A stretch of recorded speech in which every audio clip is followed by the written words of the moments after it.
Hi దోస్తులు, blouse భుజాలు జారకుండా ఉండాలంటే ఏ విధంగా కట్ చేసుకోవాలో చూడండి.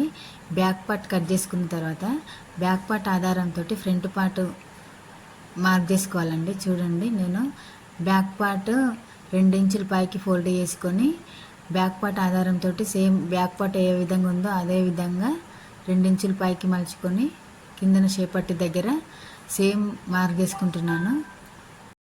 ఇది స్ట్రేట్ కటింగ్ అండి బ్లౌజు. చూడండి, మనము సేమ్ మార్క్ చేసుకున్న తర్వాత బ్యాక్ పార్ట్ ఆధారంతో ఓన్లీ ఫ్రంట్ నెక్ ఒక్కటి సైజ్ చూసుకోవాలి. ఫ్రంట్ నెక్ ఎంత ఉందో అంత చూసుకోవాలండి మనము.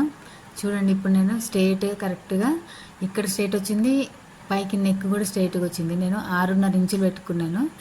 కరెక్ట్ ఒక 1 ఇంచు పైకి మార్క్ చేసుకొని మూల దగ్గర కరెక్ట్ షేప్ గీసుకోవాలి. ఇప్పుడు నేను ఈ వీడియోలో చూపించిన విధంగా ఫస్ట్ చంక దగ్గర మార్క్ చేసుకున్నాం కదా, దానికంటే ఒక 1/2 ఇంచు లోపలికి మళ్ళీ కొంచెం మార్క్ చేసుకోవాలి. చూడండి, ఇప్పుడు ఈ వీడియోలో చూపించిన విధంగా ఫస్ట్ మార్క్ చేసుకుంది ఇక్కడ ఉంది, తర్వాత మార్క్ చేసుకుంది లోపలికి 1/2 ఇంచు లోపలికి మార్క్ చేసుకున్నాను.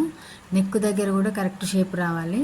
మూల బ్యాక్ పార్ట్ ఉన్న ఆధారం కంటే కొంచెం ముందుకు పెట్టినా కానీ లూజ్ వస్తుందండి. చూడండి, అలాగైనా భుజాలు జారుతాయి. కరెక్ట్ షేప్ రావాలి. కొంచెం ముందుకి షోల్డర్ దగ్గర ముందుకు పెట్టుకున్నా కానీ భుజాలు జారుతాయి. ఇప్పుడు నేను చూపించిన అక్కడ మార్క్ చేసుకున్నాను కదా, అక్కడ ముందుకు పెట్టినా కానీ భుజాలు జారుతాయి. షోల్డర్ దగ్గర స్ట్రైట్గా ఉండాలి, నెక్ గీసే దగ్గర కూడా స్ట్రైట్గా ఉండాలి. మనం ఓన్లీ నెక్ షేప్ తీసుకున్న దగ్గరనే రౌండ్ తిరగాలండి. చూడండి, ఇప్పుడు నేను షేప్ గీసి చూపిస్తున్నాను కదా, అక్కడ మాత్రమే రౌండ్ తిరగాలి. అట్లయితేనే మనకు భుజాలు జారకుండా ఉంటాయి. ఈ వీడియో మొత్తం చూడండి, లైక్ చేయండి, సబ్స్క్రైబ్ చేసుకోండి దోస్తులు.